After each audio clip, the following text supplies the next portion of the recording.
Hi, welcome back to Axel Learning. If you're new here, welcome. We provide free access to math techniques, shortcuts, and many more.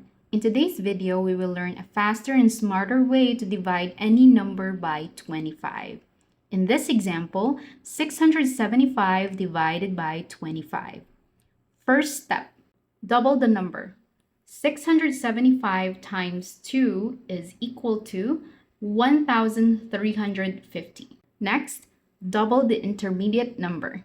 1,350 times 2 is 2,700.